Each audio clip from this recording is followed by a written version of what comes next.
I'm the founder of WDS. We have a great team, but all of us are the first to recognize that, what makes it a great community is at least 50% composed of the community. It's like the people that come, they are bringing something that creates whatever that magic is that people feel. And so I always want to acknowledge that first.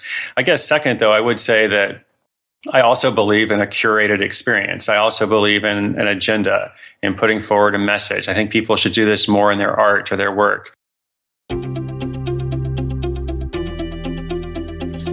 I'm Srini Rao, and this is the Unmistakable Creative Podcast, where you get a window into the stories and insights of the most innovative and creative minds who've started movements, built thriving businesses, written best-selling books, and created insanely interesting art. For more, check out our 500-episode archive at unmistakablecreative.com. Chris, welcome to the Unmistakable Creative. Thanks so much for taking the time to join us. Oh, absolutely. Thanks so much for having me.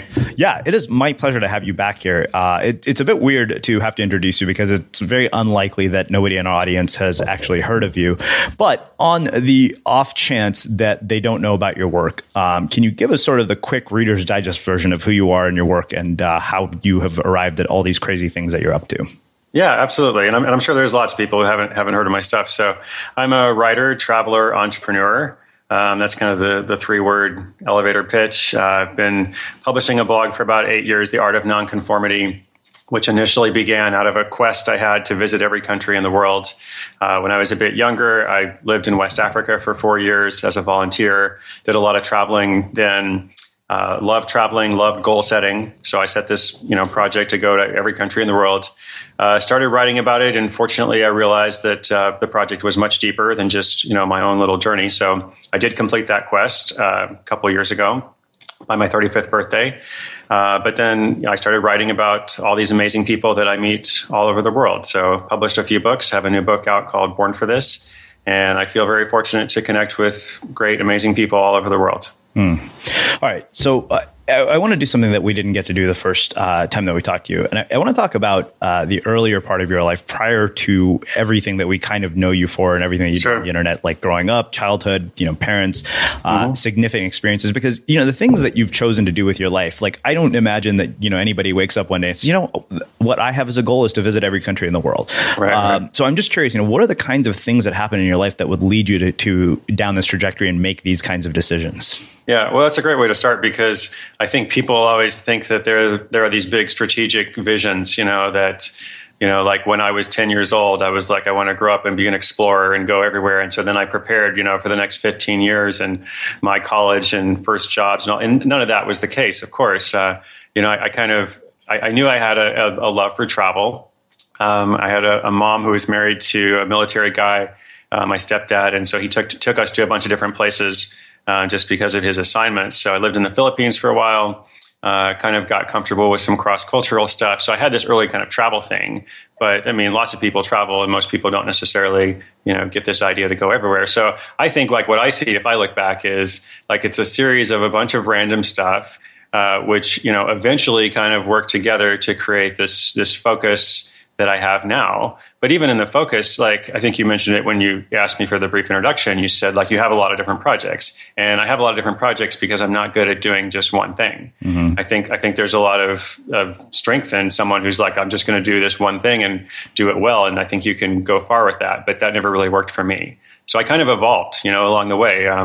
Different things happened that led to something else. And then I was interested in something and I pursued it. And maybe that worked out or maybe it didn't. But eventually it kind of forges into something greater, but it wasn't a grand vision at all. Mm. So, when we look back at our own lives and we look at all these random things that we've done, are there ways that you can connect the dots looking back, at your own life experiences and tie them together in such a way that it leads to something that is meaningful to you? Yes, I certainly can. And I think most people can. I think most people who are on a journey, whether it's like trying to find the work that they were meant to do, which is kind of my current focus in helping people, or just something else, I can absolutely connect the dots, even though it seemed random at the time. Mm-hmm. I wasn't good at working for other people. I wasn't a good employee. I was really good at working on something I was motivated for. Like I like to work, but it was really hard for me to accept someone else's vision or work towards something that maybe I wasn't excited about. And so that's why I started working for myself. And in the beginning, it wasn't like I want to be this great entrepreneur. I don't think I even thought of the word entrepreneurship at the time. It wasn't like I want to change the world and, inspire people to think differently or something. It was more like, how can I pay the bills, without reporting to, someone else's work site. And then like time goes by and I start thinking, okay, what can I build with this? And then later I get maybe a deeper desire and say, okay, well, it's great that I can make a living for myself or whatever, but that's not really, like the next level of things. So it's kind of like the travel goal. It was great that I was traveling for a while, but what's the next level of that? So it's a series of stages and interlinked, pieces along with many dead ends, but eventually it kind of builds to something. Well, let's talk about the dead ends and moments that didn't really work out and what you've learned from those and how you've applied those going forward. Well, I had lots of little businesses that never worked out. I had this great idea for a golf membership site that cost $1. And I remember I was like building this website and I was thinking, oh, this is the greatest idea because there's so many golfers out there and, I just need like 1% of them to pay $1 or something. And somebody said to me like, it's going to be kind of hard to have a business model, where your most expensive product is $1. And of course I was like, no, it's going to be great, and of course it wasn't. It was a total flop and did a lot of things kind of like that were super random. And I think what saved me was I didn't invest a lot in them. I kind of would spend a little bit of time on these things, a little bit of money, if any money at all. And then if it didn't work, I would just kind of move on to something else. But if I found something that worked a little bit, I would kind of go further in that. And I saw that not just with business ideas, but, with hobbies. I had a million random hobbies and wanted to do a lot. I was a musician for a while and I liked playing bass. I was pretty good at playing bass. I was okay at playing keyboard or piano, but I wanted to learn to play like every instrument. So, there's like a drum set in my house. There's like a bunch of guitars and a violin and a saxophone and all this stuff. And obviously I'm not really good at any of these instruments, but I'm just kind of pursuing different stuff and kind of going down different paths. And after I got, tired of that or realized that wasn't going to be, what I did with my life, I would move on to something else. Why do you think so many people hit a dead end and then don't do anything else? Yeah, great question. Maybe they're afraid to quit. Maybe they're like, I've already invested in this, like I've got sunk costs, or maybe the costs aren't financial, but like I've spent some time doing this. And, I think most people fail to kind of back out of those dead ends and pursue something different, not when they're terrible at it, but when they're just okay at it. And I think that's really dangerous. And I actually have ran into that many times in my life. Like, because I am kind of motivated, I can work hard. Like, I can be fairly good, at a number of things. And probably a lot of the listeners, are the same way because the listeners are motivated, for their creativity, motivated to inspire, motivated to improve themselves, all that kind of stuff. So if you're good at a lot of different things, that's when it's kind of hard to back away from the dead ends because it's working out okay. It's all right. It's not amazing. But I think there's a real skill in being able to say, it's not amazing, therefore I'm going to back away from this dead end and try something else. How do you balance that ability to do that with the longevity that's required to achieve mastery at a particular craft? I don't think everybody has to worry about mastery so much, at least for a while. The mastery comes, when you find something that you truly do love, and you don't just love it, but you're actually pretty good at it. Whether it's this natural gift or whether it's something that is developed. Mastery is kind of like next level of something, and it comes when you're already on that path. I don't necessarily think you could be on this path for a year or 2 years or whatever the time period is. I don't know if the time period really matters. And then feel like, oh, you've got to keep going to achieve mastery or something. I think mastery is the goal. If you have something clearly affixed in your mind and you're like, this is who I want to be. Like I am a painter, I paint in this style. I want to learn some different art forms, but really like, this kind of painting is what I want. Then you pursue mastery. I guess my concern is a lot of people don't know that yet. A lot of people are still trying to figure it out. And so don't beat yourself up over like failing to pursue the course of mastery if you're not sure what you're supposed to master. Yeah, no, that's a really good point. It's interesting because I think for me, I started out primarily as a writer, and I actually stopped, running a blog because I realized that putting all my energy into interviewing people was a much more effective use of my time. Sure. That's great. So you could have just kept going, right? Yeah. It would have been okay. Yeah. Like you would have been all right, but you found something better, more effective, and so it didn't matter what you had done before. And in fact, probably what you had done before helped you, in the interviewing process. But even if it didn't help you, it's done. You found something better. Yeah. And it took a little bit. I think part of it is letting go of attachments that we have to these things. And, it's like you said, the sunk cost thing can be really, really insidious if we're not careful. Yeah, of course. Sunk costs, it's in our nature to protect our sunk costs. It's like you're in the grocery store and you pick the wrong line to be in with your cart of groceries. And this new line opens up and it's going to be so much faster, but you're afraid to leave because you've already waited, 10 minutes. And if you just wait like a few more minutes, you might be at the front of the line, but it's very hard to like give up and go and do something else. And I feel like that affects lots of people's decisions in life, whether it's like changing their college major. Oh, I found what I really want to do, but I've already taken these courses. Maybe I should just, see it through, or whatever the situation is. And we have sunk costs. They're gone. You can't recoup them. You have to always think about the present moment and think about what you're working toward in the future. What are your thoughts on the role that persistence and grit play in these kinds of accomplishments that people dream of achieving throughout their lives? I have a complicated relationship with persistence because it's just like working hard. Like I can be really, really persistent. I guess what I now see as a weakness, and I do think like being able to be persistent overall is a strength. But I think the challenge is you can work really, really hard at the wrong thing, and no matter how hard you work, you're not going to make the kind of substantial or exponential progress that you need to make if you're not doing the right thing, right? Yeah. So, my weakness is like, I will tackle anything. I'll be like, I'm going to get up at 4:00 in the morning. I'm going to work all day on this. I'm going to, crush this out or whatever. And somebody else might be a little bit smarter and say, okay, but if you made these couple of different decisions, about how you're structuring whatever it is you're trying to achieve, maybe you didn't need to get up at 4 a.m. or maybe you didn't need to accomplish that goal in that way at all. So I think that's the challenge. All right. Well, I think that makes a perfect setup to, doing a deeper dive into the psychology and mindset that goes into something like a 10-year quest, like visiting every country in the world.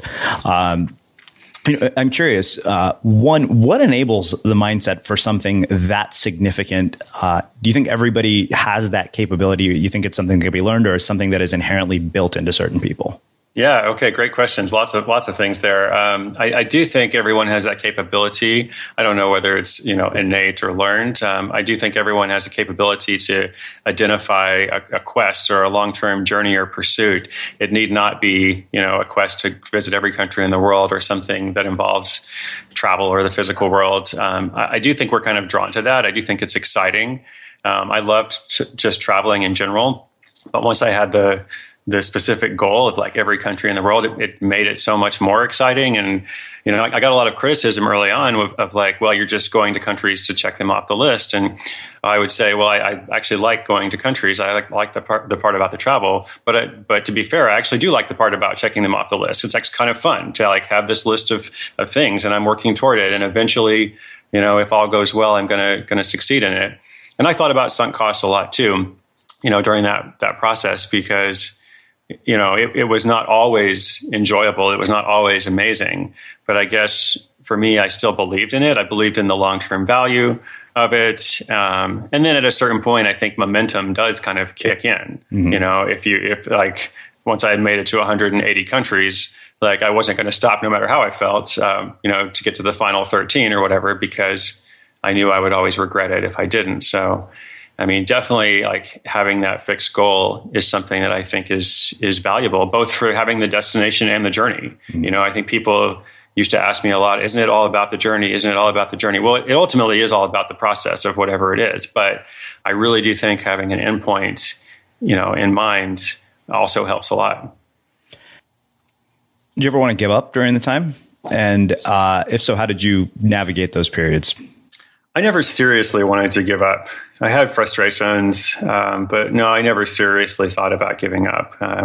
Overall, I enjoyed the long-term aspect of it, even if not every part of the short-term aspect was, and many parts of the short-term aspect were enjoyable. So I guess I thought of it as worthwhile. So the capacity for these kinds of accomplishments, you said that everybody can learn this. I'm curious, what are the things that people can do in their lives to develop this capacity? Well, experiment. We talked about that a little bit in the beginning.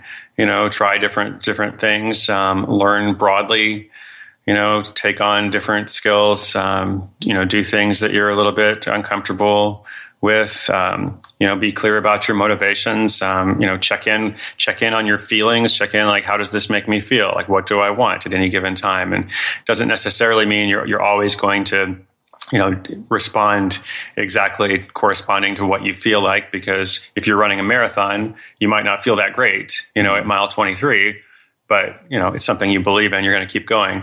I do think it's helpful to kind of do those gut checks and to always be working towards something, to always be challenging yourself. I think it's a dangerous place to be in when you ask yourself, especially as a creative, as an entrepreneur or an artist, whatever, when you ask yourself, like, how am I being challenged? And you don't have a good answer for that. I think that's kind of a warning sign that maybe you need something different. And it doesn't necessarily have to be bigger or better, but maybe you need something different. So this is fresh in my mind because I've been going through Donald Miller's book again, and sometimes I'll turn to it, just to read in the morning, which is something I do before I write. And I was thinking a lot about this, especially because I was trying to write something about this morning, about why so many sort of successful people have had these just massive failures or significant life events that precede their success. And it seems like an inciting incident is the catalyst for the really significant accomplishments of almost every single person I've interviewed, with rare exception. Okay. And I'm just curious, what you have to say about that, what your own experience has been with that, through the lens of the people that you've come across through your own work, and through your own experience. Yeah. I mean, the inciting incident, is interesting. I think it's probably fair to say that anyone who makes a major change in their life, anybody who achieves something remarkable or even attempts something remarkable, yeah, I'm sure there's some moments you can point to, but I don't know if it necessarily always has to be this huge moment. Maybe it's a series of things that kind of, led up to an inner dissatisfaction and an inner discontent that was then kind of called upon or rallied in a sense of like, okay, I feel this stirring in my soul, to go and do this thing or whatever. And maybe this thing is totally crazy. I talked to a lot of people, like in particular with the last book, The Happiness of Pursuit, which was focused on quests, talked to a lot of people who, used this very similar language when they began their project. And they always said, I had this crazy idea that wouldn't leave me alone. And so they kind of responded to the crazy idea. And then they're like, maybe it's actually feasible, maybe. And the more they thought about it, the more excited they got. And then they did it. But I don't know that everybody has something truly dramatic necessarily that incites that change. And in some ways, it's more interesting if you don't have this obvious thing to point to, I talk to a lot of people who are trying to become self-employed.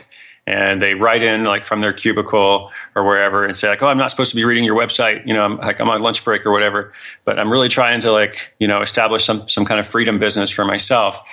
And the people who are able to do that, especially people maybe who are married, have kids, have responsibilities, or maybe they're a bit older, they actually have something to lose. They can't just risk everything and walk away and move to Thailand, become a location independent blogger or whatever, those people who are actually able to deliberately make change and then achieve mastery or whatever, go out on their own. That's kind of more interesting in some ways than the person who, was fired from their job in some dramatic scene. And then they all of a sudden they had this imperative. They had to make a living. And so they became an entrepreneur. Like, to actually take responsibility and create change without a huge inciting incident, like that to me is almost like inspires more motivation.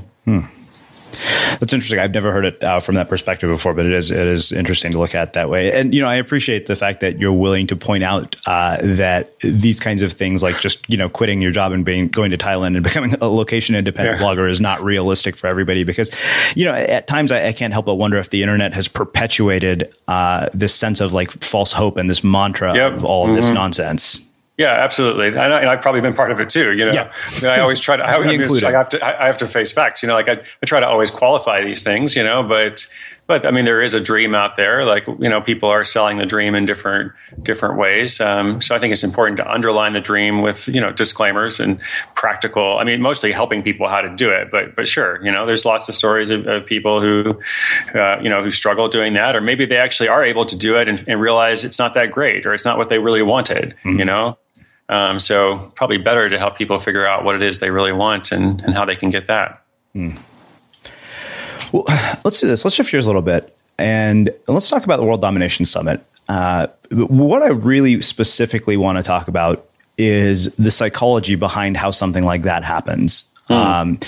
Because, in so many ways, you've created this sort of microculture that happens. And, it's funny. One of my friends was kind of jaw dropped when he walked into the auditorium. He's like, oh my God, he almost felt it was cult like, which was really fun. And because he was an American. And I remember that comment very distinctly. And I remember thinking, the next time I get to talk to Chris Guillebeau, I want to ask him about the psychology of creating a movement like that. Okay. Wow. Great question. So we actually are really careful about, having it not described as cult-like, for probably obvious reasons. It's a community. It's great, great people. I would say, secondly, like, I'm the first, I'm the founder of WDS. We have a great team, but all of us are the first to recognize that, what makes it a great community is at least 50% composed of the community. It's like the people that come, they are bringing something that creates whatever that magic is that people feel. And so I always want to acknowledge that first.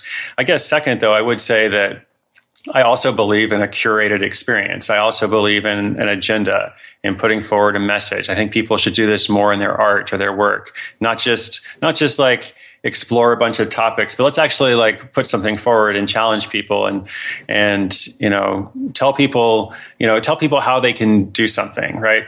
And so, I knew from the beginning I didn't want to create an unconference per se, and there's nothing wrong with that. But I guess what I wanted to do is like, actually, we do want to, bring people together, encourage a sense of community, but we also want to have some pretty clear values of our own that are driving it. And one of them was the no sponsor thing. We don't want corporate sponsors. It's not that I think corporations are evil by default. I just don't want to mess with that. Like, I want to preserve the integrity of the branding. I don't want to put other people's logos everywhere. And I want to make sure that the programming, is somewhat consistent. So I guess, I don't know. I believe in like creating this experience and doing everything we can, but then like it meets, the other 50% of the equation, which is all the great people who come. And then hopefully, something good is created from that. It was interesting. I remember running into somebody at the last WDS that I was at, and they're like, "Who's Chris Guillebeau?" That's great. That makes me happy. Yeah. Well, at that point, I realized I was like, wow, you've created something that bigger than yourself. Right. That makes me really happy. That's definitely the goal, right? To, in the beginning, it was like people from the blog and stuff that were coming, and then like now it's great that other people are there. It's perfect. So you mentioned 4 words in particular that got my attention. I want to do a deeper dive into all of these. You mentioned magic, curated, agenda, and message. And I am curious how we start to incorporate those 4 things into our own work. Find the magic that exists in our work, curate it accordingly, be deliberate about what we do, and find the message that we're meant to share with the world. Which I realize that's a whole interview in and of itself. Yeah, no, it's good. It's good. So we'll try to consolidate. I think I would flip magic and put it at the end. Okay. So you got curate, you got message. What was the other one? Agenda. Okay. So kind of put message and agenda a little bit together. And, what I would suggest to anyone who's listening who wants to have a blog, wants to be a writer, wants to put forward some kind of creative project. Definitely think about what you have to say. Speaking of the location independent, blogger who moves to Thailand, I think this has kind of died down a little bit, which is great. But for a while, I used to hear from so many people who were like, hey, this is the life I want. More or less, I want to work for myself, travel everywhere, et cetera, et cetera. So my blog or my project, whatever it is going to be like the discovery process of my life journey to that. Mm-hmm. And I'm like, okay, it's really not that interesting. It's really not that interesting of just one person here finding my way. You really have to extrapolate beyond that and figure out, okay, are you trying to help other people do that? But if you're just trying to figure it out yourself, how is that helpful? There's probably something else that you can do or teach or share, some deeper message. And let's figure out what that is. And let's put out the agenda, right? The agenda is consensus is overrated. Here's what I believe in. Come and join me if you agree with this or you like these values. We need you. So I think that's really important. Message and agenda, and curation, I guess, is the expression of that. Curation is how do we share that? What are the strategies? What are the mediums? And who are the speakers? Who are the voices? How are we going to get this message or agenda out to the world? And then magic is the part you can't really control it. There's no magic button, unfortunately. Staples maybe has that, you press the thing. But magic is this element where if you do everything right and you do allow for enough, organic change to influence the process as well, I guess you're always hoping that the magic is going to come in. And sometimes it does, and sometimes it doesn't. But when it does, it makes whatever it is that you are creating so much better. And that turns that into that community thing, or that blog post that goes viral, or that thing that really changes people's lives. And so I think when people try to harness it or try to direct it or be like, here, I'm going to add a sprinkle of magic, it doesn't work super great. Mm-hmm. It's something you have to set everything up as best as you can, but then you lay your offering at the altar of the gods of whoever decides that stuff. And then, they kind of siphon out who gets the magic and where it goes. I don't know. What do you think about that? I'm not done yet. That raises more questions, but you probably expected that. Sure. The deeper message, you think that everybody has that in their lives? Deeper message. Behind their work. Yeah. I think everybody has a compelling reason for it, and that's interesting. And, I think when we say deeper message, again, we have to be careful because, we can go deeper into figuring out what the root of that is, but deeper doesn't necessarily imply some philosophical truth that has never been shared before. Mm-hmm. It doesn't have to be this epiphany, right? The Steve Jobs moment on the stage or whatever, however you think of it. But I think everybody does have, at the root of their lives, when they really get closer to finding something, that has this convergence between they're good at this thing, they love what they're doing, and it's somehow sustainable. They found a receptive audience for it. Then I think there probably is a deeper message for it. So I don't know about you, but vacuuming is not one of those things that I ever look forward to doing. But as you know, your environment has a huge impact on your creativity. So I still like it to be clean wherever I'm living and working.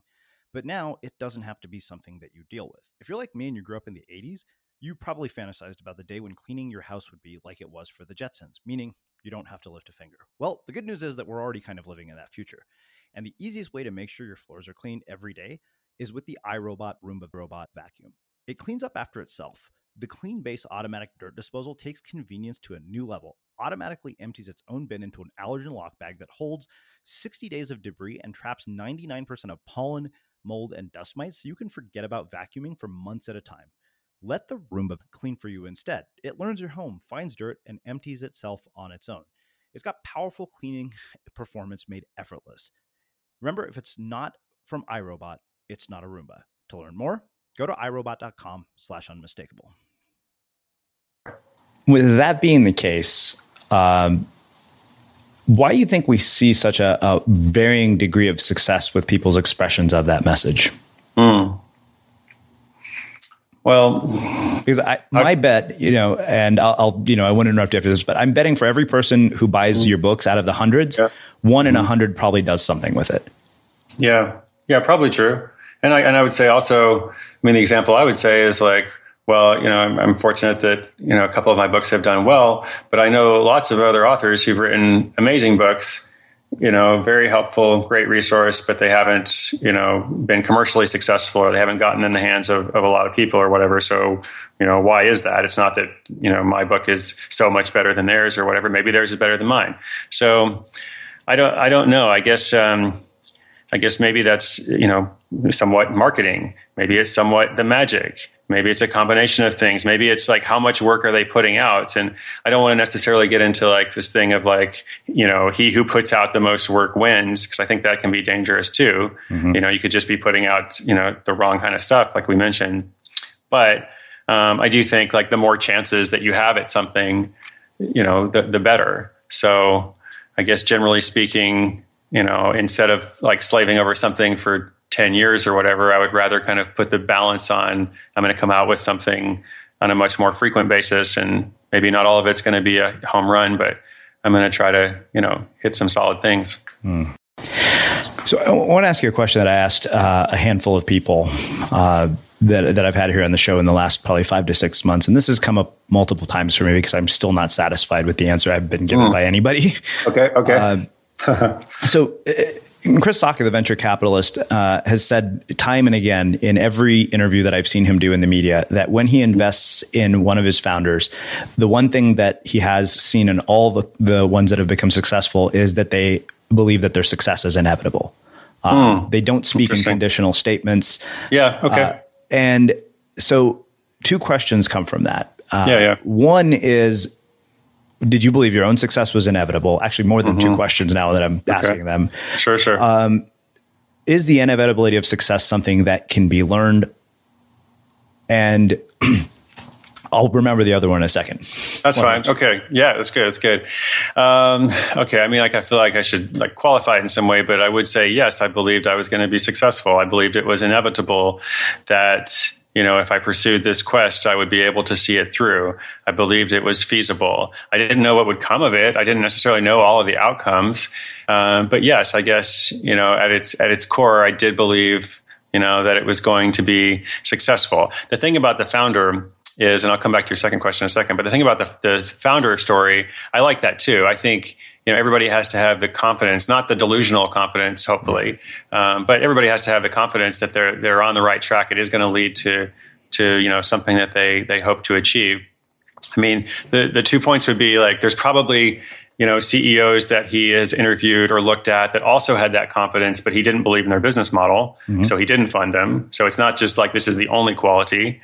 And, the other thing is like, from the outside, we could look at, a whole panel of CEOs and just know statistically that a lot of them are not going to be successful.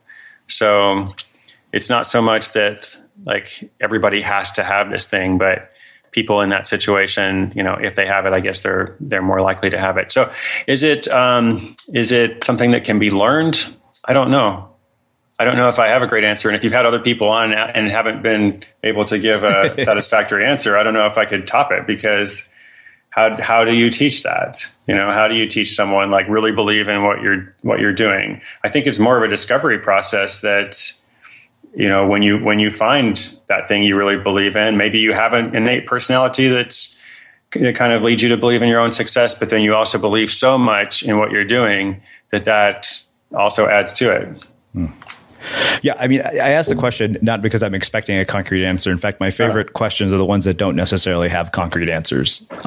Just because they lead to such interesting discussions. Actually, this was the third question I realized. So this was based on a conversation I had with a mentor, and he had said that we are not all created equal. And in our sort of new agey self-help driven world, we don't acknowledge nearly enough the role that talent and intelligence play in these kinds of accomplishments, like the Elon Musks and Mark Zuckerbergs of the world.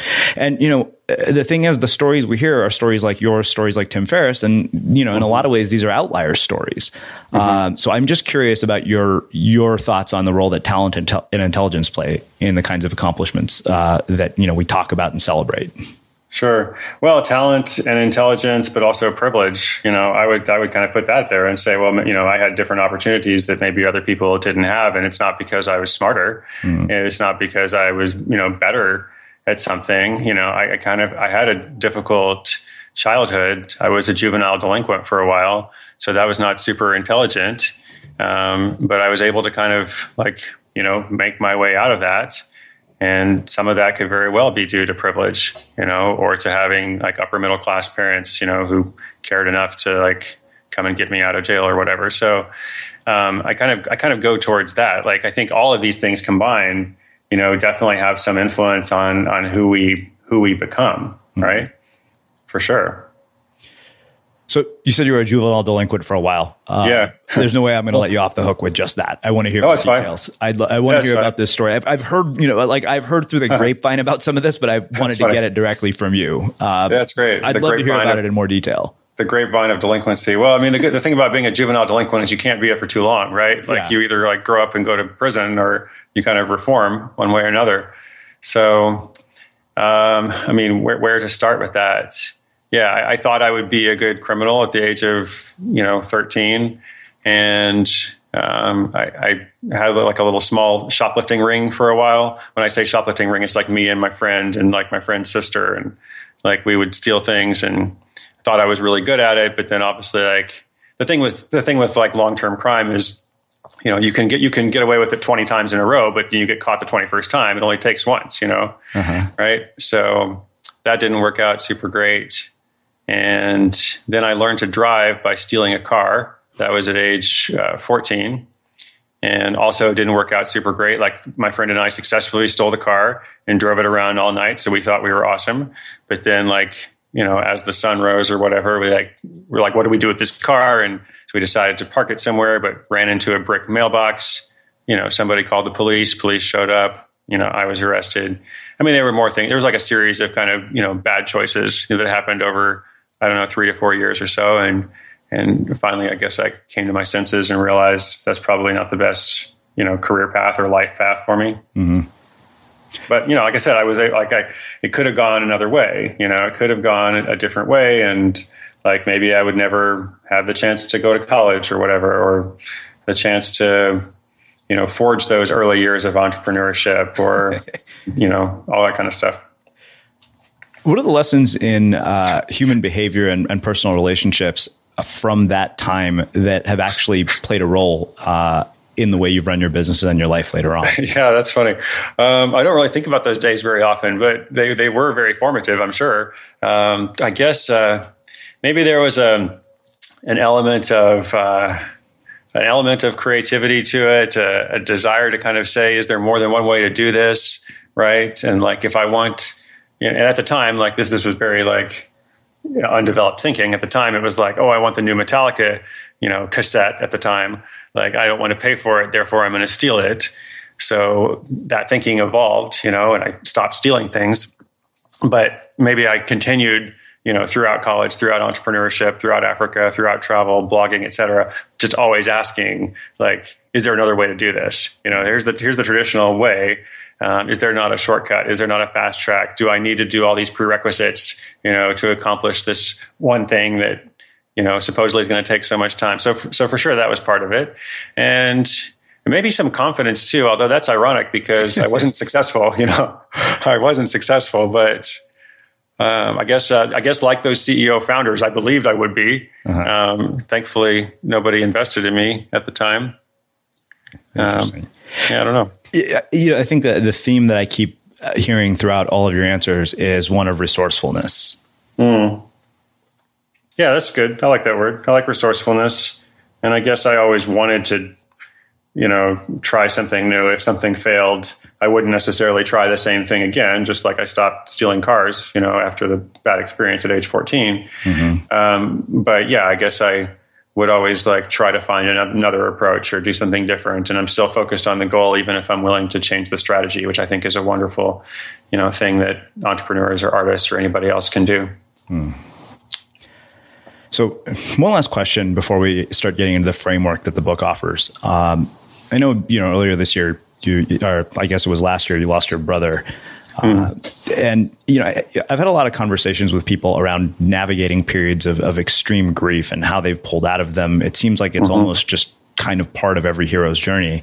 And, I'd be curious about, kind of what your experience was with it, how it's affected your work, and how it, more importantly, has affected your sort of perspective on life. Yeah. I'm not afraid to answer that question. I just don't know if I really know how to at this point, because I actually feel like I'm still very much in that. Fair enough. And, it's been, let's see, at the time we're recording this, it's been 8 months or so, but it honestly still feels very fresh to me. And so it is something that has affected like everything. And I think the long-term effects are still to come. I feel like I am a kind of a slow processor.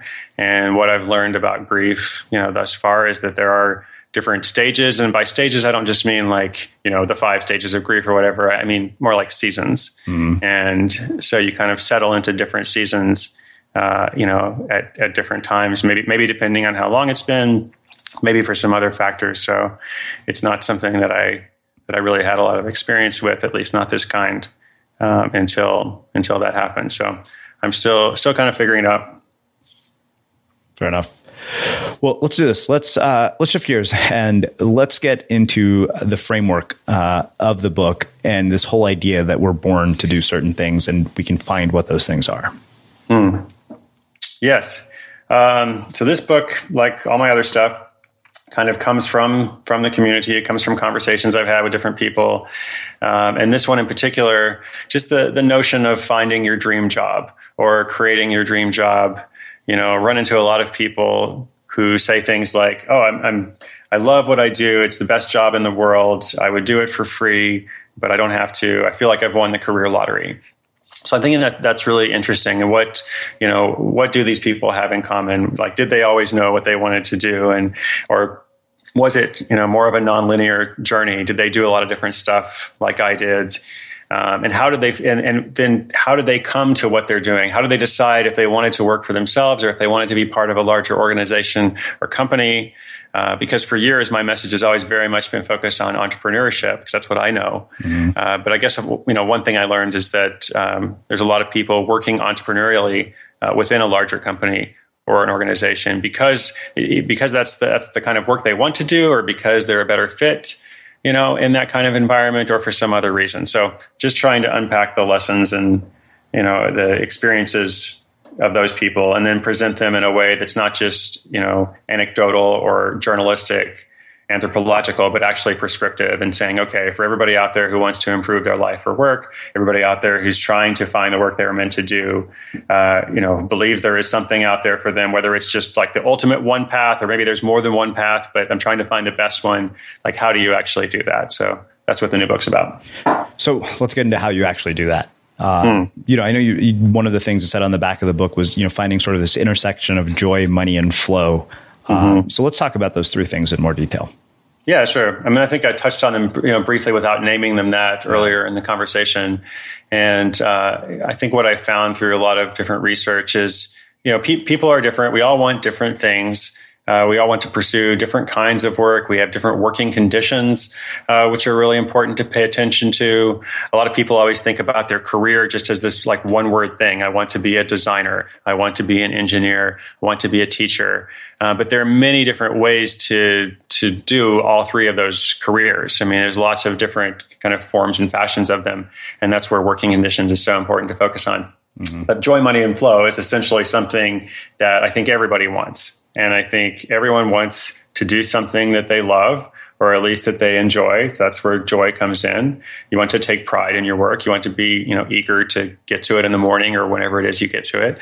And money is that sustainable piece. Like I'm not really writing about hobbies. I'm writing about careers. And so if there's something you love to do that doesn't make money, that's fine, but that's not your work, or at least your income producing work.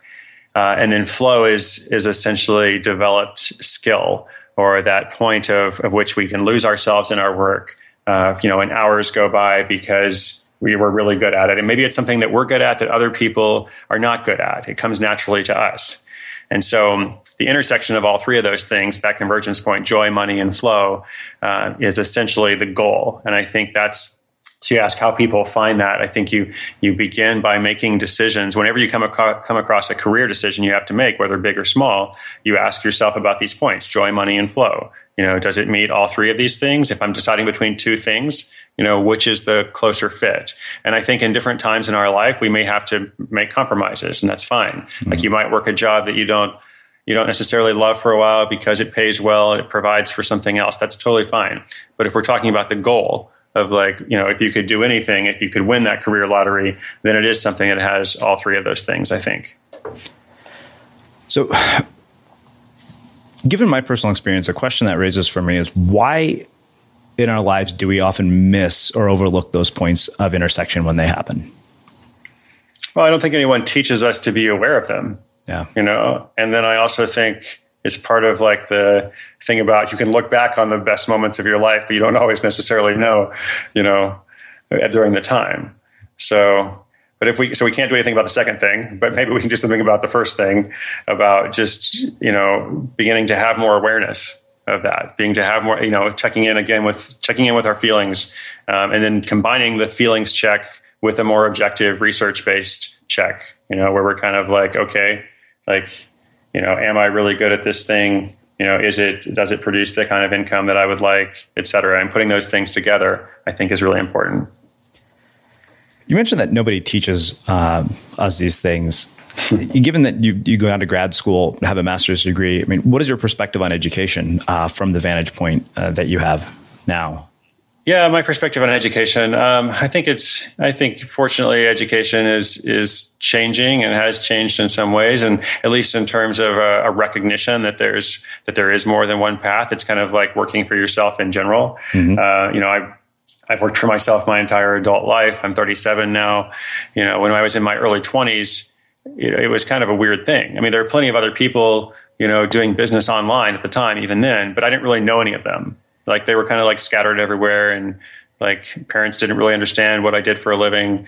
But now I think people are coming up, and it's much more common, to work for yourself. And I think that relates to that other thing. It's just now with education, it's much more common to pursue a different path and have that be totally okay. I don't regret any of the education I had. I think it was very helpful in maybe teaching me to write well, maybe teaching me to formulate arguments, maybe teaching me some social skills that I didn't get during the juvenile delinquent years. But it clearly didn't really prepare me, for a specific career track, at least not in line with the investment that I made in it. Mm-hmm. When the visiting every country in the world thing was done, do you feel any sense of emptiness, or the sense that something was missing in your life because this thing that has driven your life for so long is suddenly over? Absolutely. Completely. And how did you cope with it? Well, that does probably have a 5 stages of grief thing. That probably is linear, because you're well, got to accept it somehow. Yeah, it was hard. And I saw that with everybody else that I studied in the book about quests. Everyone talked about this of you come to this end and you've been looking forward to it for so long, but now what are you going to do? Because for years, you've been that person who's pursuing this goal, and that's a big part of your identity. You can have lots of other identities as well. You could be a spouse, you could be a parent, you could be, whatever your career is, all that stuff. But, alongside those things has been, I'm so-and-so, and this is what I'm doing. So as to how you cope with it, I think eventually you reflect, you process, you try to appreciate the lessons, but then you have to move on to something else. Yeah. Because if you just live in that same thing, I think that just gets depressing. Nobody wants to be around the guy who's talking about what he did back in high school, mm-hmm. Or when he played football or something. We all know people that 20 years later, 30 years later, however many years, they're still kind of reliving these glory days. And I don't think that's healthy. I think what's healthy is continuing to challenge ourselves. Do you have any new quest that you've decided on? And then, after such a sort of massive gargantuan quest, does it feel like anything else sort of pales in comparison when you think about it? Well, that was the problem, It was how do I top that, Yeah. And I guess also I didn't want to top it in the same way or start something new that was the same kind of thing. Uh-huh. I wasn't going to go back to every country in reverse order. I wasn't going to go to the moon. People suggested that, on my book tour, people are why don't you do that? And I was well, you can do that. That would be great for somebody else. No, I wanted to. I think the next quest essentially, maybe it's a little bit more difficult to define. And a little bit more deeper. It's essentially more about investing in community and more about like truly, developing this idea of how do we live a remarkable life in a conventional world, and how can we see that scale, not scale in the sense of a traditional startup, but how can we, equip more people to do that. I don't think I've found the metric for that yet. I don't think I've found like, here's how I know that will be a success, which really is important in a quest. Uh-huh. But I think then the focus, for me now is not on so much like a physical accomplishment or achievement, but, kind of delving deeper into the whole purpose of all this stuff, which is what you do so well on this podcast. Oh, well, I appreciate that. Wow. So in terms of WDS, what's next? I know you've scaled it back, made it smaller from what I remember. Yeah, this year, we were doing two things. It's a twofold approach, and sometimes twofold approaches work really well, and sometimes you should just focus on one thing. So we'll find out. But the twofold approach is the kind of the main immersive component of main stage WDS, the weekend experience, is scaling back to 1,000 people. And we want to provide an even more immersive experience for those 1,000. I've been very happy that the event has grown in recent years. But I also am empathetic to the concern that like, maybe it's like, I get lost in the crowd. I don't want anyone to feel lost in the crowd. We have lots of introverts. I'm an introvert. We have lots of highly sensitive people. We have lots of people who don't necessarily go to like a lot of business conferences or other traditional conferences. I want to make sure we're really like, meeting their needs in that regard. So that's why we're doing the main stage thing. But then at the same time, we are growing like everything that surrounds that. So there's going to be lots more stuff that happens during the week. It's kind of moving to a whole week-long focus for us. So some people will participate in the whole week, and some people will participate just in that immersive weekend. And some people will just come to some supplemental things that we do during the week. So the new experience is going to be called WDS Connect, and that's for all the people who don't have main stage tickets but do want to be part of the community. So they can still, go to meetups. They can organize meetups. There's going to be some art exhibits, a bunch of other stuff, essentially, that will allow us to serve a larger population for the whole experience, but then a more select population for the weekend. Wow. So we'll see how it goes. I mean, like this is our first year doing it, so you'll have to let me know, or any of the listeners who show up, be sure to let me know. Well, this has been really, really awesome. So I have one last question, which is how we finish all our interviews at the Unmistakable Creative. What do you think it is that makes somebody or something unmistakable? The willingness to find whatever that thing is for them. And I'm talking about the book a lot these days, so I keep using this phrase, the thing that they were born to do. And if readers or listeners don't like that phrase, no problem. Just think of this thing. There's this thing out there. There's something out there that you have to find. And maybe it's a missional thing. Maybe it's a calling. Maybe it's a life quest. Maybe it's a business. Maybe it's an artistic expression. Maybe it's something that I haven't mentioned at all. But there is this thing out there. And, to be unmistakable, you keep forging your way toward it, and you don't necessarily even know what it is in the beginning. Just like I certainly didn't know like where I was going with my life or whatever, back when I was stealing cars, or even when I was an adult, right? But you keep working toward it, and you do back out of those dead ends that we talked about, and you do find another way forward. You try again, but you don't try the same thing necessarily. You're unmistakable because you keep working toward that, and you do everything that you can to find it. Mm. Well, Chris, this has been phenomenal, and I really appreciate you taking the time to join us and share your story and subject yourself to my crazy questions. This is great. This is so fun. It's so much better than tell us how you started your blog. So thank you for the wonderful questions, and hope to hear from some of the listeners sometime. Awesome. And for everybody listening, we will wrap the show with that. Thank you for listening to this episode of the Unmistakable Creative Podcast. While you were listening, were there any moments you found fascinating, inspiring, instructive, maybe even heartwarming? Can you think of anyone, a friend or a family member who would appreciate this moment? If so, take a second and share today's episode with that one person, because good ideas and messages are meant to be shared.